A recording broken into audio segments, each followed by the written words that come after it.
Hi Braineys and welcome back to the channel. I hope you guys are doing super well and studying properly for your exams.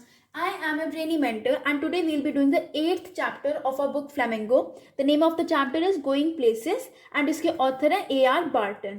ठीक है, तो एक adolescence के बारे में story है जिसमें हम पढ़ेंगे कि कैसे बच्चे जो एडोलेसेंट्स होते हैं वो कितना ओवरथिंक करते हैं एंड ऑल दैट.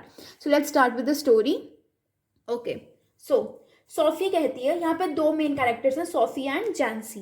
तो वो दोनों स्कूल से घर जा रहे होते हैं. एट दैट टाइम सोफी कहती है कि जब मैं बड़ी हो जाऊंगी, when I leave the school I open a boutique. जिसपे जैंसी कहती है, जैंसी थोड़ी प्रैक्टिकल होती है, तो वो कहती है कि उसके लिए तुम्हें क्या चाहिए होंगे, पैसे चाहिए होंगे. तो सोफी कहती है कोई बात नहीं, मैं पैसे अरेंज कर लूंगी, मैं पहले थोड़े टाइम के लिए manager as a manager work करूंगी एंड फिर जब मेरे पास पैसे आ जाएंगे then I open a boutique. But फिर से जैंसी कहती है कि तुम्हें स्ट्रेट अवे तो वो मैनेजर बनाएंगे ही नहीं, तुम्हें काम करना पड़ेगा.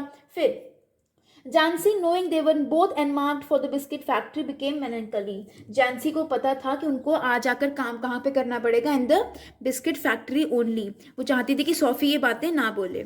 फिर फाइनली क्या होता है, जब वो ना चले जाते हैं, लाइक वो सोफी और बातें शुरू कर देती है. फिर वो कहती है they don't pay well for shop work, you know that, and your dad will never allow it. तुम्हारे डैड कभी अलो नहीं करेंगे, तुम एक बुटीक खोलो.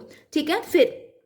फिर उसके बाद सोफी का फिर से दिमाग चलता है. वो कहती है कोई बात नहीं, फिर मैं एक्ट्रेस बन जाऊंगी क्योंकि एक्टिंग में तो पैसा भी बहुत होता है. और हाँ, एक्ट्रेसेस फुल टाइम वर्क थोड़ी ना करती हैं, तो साइड बाय साइड बुटीक भी खोल लूंगी. ठीक है. या फिर उसके बाद फैशन डिजाइनर भी बन जाऊंगी, तो थोड़ा सोफिस्टिकेटेड से सब कुछ ही मैं बन जाऊंगी. ठीक है. फिर जैंसी बोलती है कि पैसा होगा तभी हो सकता है भाई, ऐसे कुछ नहीं होने वाला. ठीक है. फिर उसके बाद वो देखती है, लाइक वो अपने घर पहुंच जाती है सोफी, एंड वहां पर उसका छोटा भाई डेरेक लाइक अपने पापा की चेयर के साथ चढ़ा होता है, लाइक वहां पे झूल रहा होता है काइंड ऑफ पापा की चेयर के साथ. तो वो कहता है कि पापा ये जो सोफी है ना, इसको ये लगता है कि पैसा ना पेड़ों पे उगता है. तो पापा कहते हैं हाँ हाँ यही बात है. मम्मी भी कहती है हाँ यही बात है. फिर सोफी अपनी मम्मा को देखती है. सोफी की मम्मा की जो बैक थी ना, वो थोड़ी स्टूप, लाइक उनको झुके हुए थे because she had to work in the kitchen and अंदर बाहर ऑल दैट. उनकी बैक थोड़ी झुकी हुई थी एंड उनको देख के Sophie felt a tightening in her throat. She went to look for her brother Geoff. वो अपने भाई जियोफ को ढूंढने चली जाती है. ठीक है. इसके बाद जियोफ उसको कहाँ पर मिलता है, इन द गैरेज. तो इसका भाई गैरेज में होता है, फ्लोर पे होता है लेटा हुआ, एंड वो क्या कर रहा था, मोटरसाइकिल का कोई पार्ट ठीक कर रहा था and all that he was doing that. अब जो जियोफ था ना, वो 3 years, मतलब उसको स्कूल से निकले हुए 3 साल हो गए थे and he was almost grown up now. And वो क्या करना चाहता था, वो एक मैकेनिक बनना चाहता था.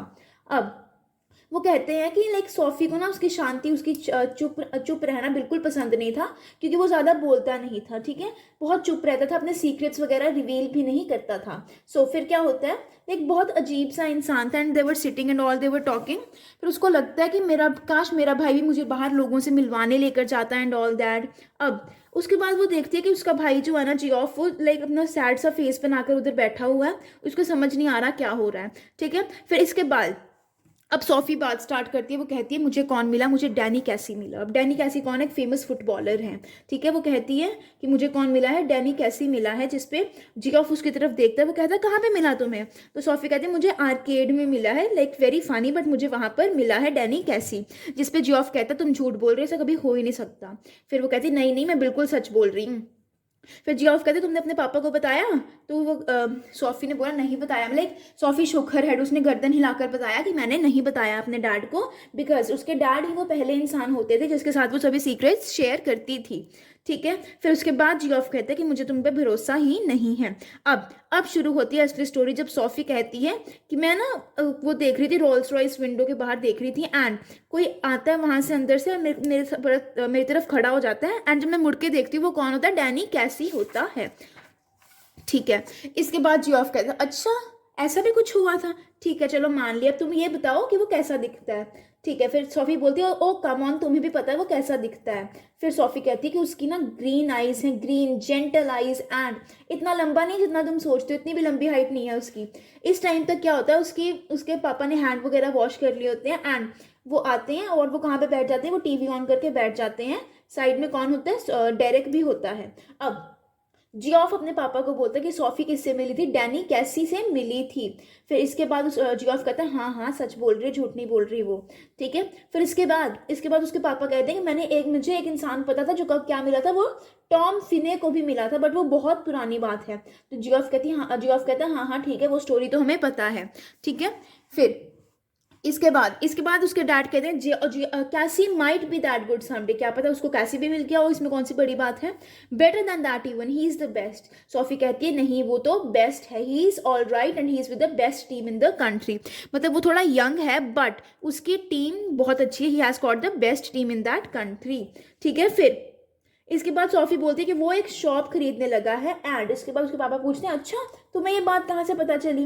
तो वो कहती है, सोफी कहती है कि मुझे उसने खुद ही बताई है, ठीक है। जियोफ कहता है कहाँ पर मिली थी उसको, इन द आर्केड, और फिर पूरी स्टोरी बताता है कि ऐसे ऐसे हुआ था। फिर इसके बाद उसके पापा क्या कहते हैं, उसके पापा कहते हैं कि अगर तुमने ऐसी बातें किसी और के साथ की ना, जो ऑब्वियसली वो झूठ ही बोल रही थी, कहते हैं कि अगर तुमने ऐसी बातें किसी और के साथ की तुम्हें बहुत ज़्यादा ट्रबल हो जाएगी। उसके पापा गुस्से में कहते हैं, अब Geoff knows it's true don't you Geoff, he won't believe you though he'd like to. Geoff तुम्हारी बात पे बिल्कुल भी भरोसा नहीं करेगा, उसके पापा कहते हैं, ठीक है। इसके बाद सोफी को सोफी और जियोफ की फिर से बातें होने लग पड़ती हैं, एंड सोफी कहती है कि तुम प्रॉमिस करो जियोफ कि तुम किसी को भी नहीं बताओगे, ठीक है। तो जियोफ कहता है नहीं तुम बोलो कोई बात नहीं, इतनी कोई बड़ी बात क्या है। तो सोफी कहती है नहीं नहीं प्रॉमिस करो वरना डैड मुझे मार देंगे, पापा मुझे मार देंगे, ठीक है। फिर जियोफ कहता है चलो ठीक है, चलो उसने प्रॉमिस कर लिया।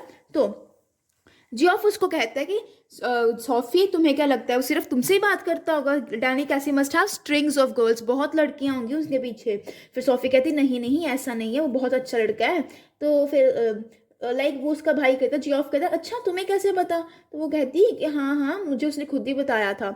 अब ऑब्वियसली उसका भाई ने पता क्या बोला कि तुम्हें लगता है किसी के पास इतनी ज़्यादा लड़कियां होंगी, और वो बताएगा कि हाँ I have a lot of girls to talk to.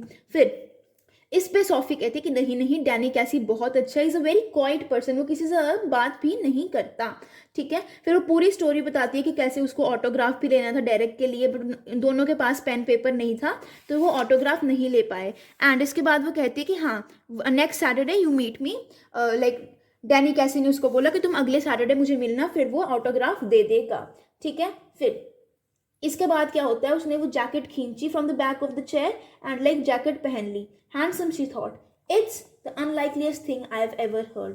Geoff कहते तुम झूठ बोल रही हो, मुझे तो लगता ही नहीं कि ऐसा कुछ हो सकता है, ठीक है। इसके बाद अब सैटरडे को क्या करते हैं, वो कहाँ जाते हैं, तो गो टू वॉच यूनाइटेड एक टीम है, मैनचेस्टर यूनाइटेड है ना, जैसे वैसे एक टीम है यूनाइटेड, तो वो उनका मैच देखने जाते हैं। And Sophie and her father and little Derek went down near the goal, वहां पर बैठ गए एंड सभी ऊपर जाके बैठ गए, everyone was sitting properly, and United 2-0 से जीत जाती है। एंड कैसी ने सेकंड गोल किसने किया था, कैसी ने किया था, ठीक है। इसके बाद क्या होता है, इसके बाद सोफी बहुत स्माइल करती है, बहुत खुश होती है कि वाओ इसने गोल किया है, सोफी इज वेरी इम्प्रेस्ड। फिर इसके बाद लिटिल डेरेक बोलते हैं कि मुझे पक्का श्योर है कि आयरलैंड ही ये कप जीतेगा, वर्ल्ड कप कौन जीतेगा, आयरलैंड ही जीतेगा। फिर इसके बाद जेंसी ना सोफी को जाके पूछती तुम सबको क्या बोल रही हो, तुम्हें डैनी कैसी मिला। फिर इसके बाद ये बात तो पूरी तरह से फैल गई, एंड सोफी डर जाती है कि हाय हाय इसको जेंसी को कहाँ से पता चल गया, इसके पेट में तो कोई बात ही नहीं पचती, ये आगे जाके कर देगी, आगे जाके ये बात बहुत ज़्यादा स्प्रेड हो जाएगी। बट जैंसी कहती तुम टेंशन मत लो, I keep it a secret, so you know that मैं सीक्रेट्स रख सकती हूँ, ठीक है। फिर यही बात चलती है उनकी, एंड जैंसी एट द एंड कहती है किसी को बताना मत, you can trust me, Danny कैसी की बात है, एटलीस्ट डैड को तो बिल्कुल भी मत बताना। फिर उसके बाद जब डार्क हो जाता है इवनिंग टाइम पे, सोफी कनाल के साइड से जा रही होती है, शी वॉज एक्सपेक्टिंग कि उसको कोई मिल जाएगा। अब कुछ टाइम तक उसने इमेजिन किया कि डैनी कैसी आ रहा है, बट वो नहीं आया। फिर उसके बाद क्या होता है, वो इमेजिन करी जा रही थी अब आया, बट ऐसा कुछ नहीं हुआ। फिर वो जाके बैठ जाती है और इमेजिन करने लग पड़ती कि हाँ I will sit here, Danny will come, I will talk to him and everything, I will take the autograph, but उसका कोई साइन ही नहीं था, वो आ ही नहीं रहा था। फिर she waited measuring in this way the changings taking place to her, अब वो बिल्कुल दुखी हो जाती है, सैड हो जाती है, अब उसके पास कुछ करने को ही नहीं है। अब वो सोचती है कि हाय हाय अब क्या होगा। फिर इसके बाद इसके बाद क्या करती है, इसके बाद उसको ना एक इंसान दिखता है, अब उसको पूछती है excuse me but aren't you Danny कैसी। अब वो इंसान ना लाइक शर्मा जाता है, ही सेज यस यस मैं वही हूँ, डैनी कैसी ही हूँ। वो इंसान अपनी रॉयल्स रॉयल्स से बाहर निकलता है, बोलता है हाँ हाँ मैं डैनी कैसी ही हूँ। फिर इसके बाद सोफी कहती है कि मैं आपको हमेशा I watch you every week with my dad and my brothers and we think you are great, तुम बहुत अच्छा खेलते हो। इसके बाद वो सोचती है कि चलो will you give me autograph. कहती है हाँ हाँ of course I will, like वो तैयार हो जाता है but both of them don't have a pen and a paper वगैरह, उनके पास दोनों के पास कुछ भी नहीं होता।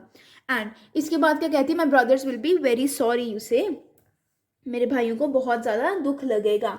And she saw it all again last Sunday, saw him ghost past the lumbering defenders, heard the 50,000 catch their breath as he hovered momentarily over their growth, like वो सब कुछ इमेजिन ही कर रही थी, ऐसा कुछ भी नहीं हुआ था। So that was it for the chapter, a very easy, a very short chapter.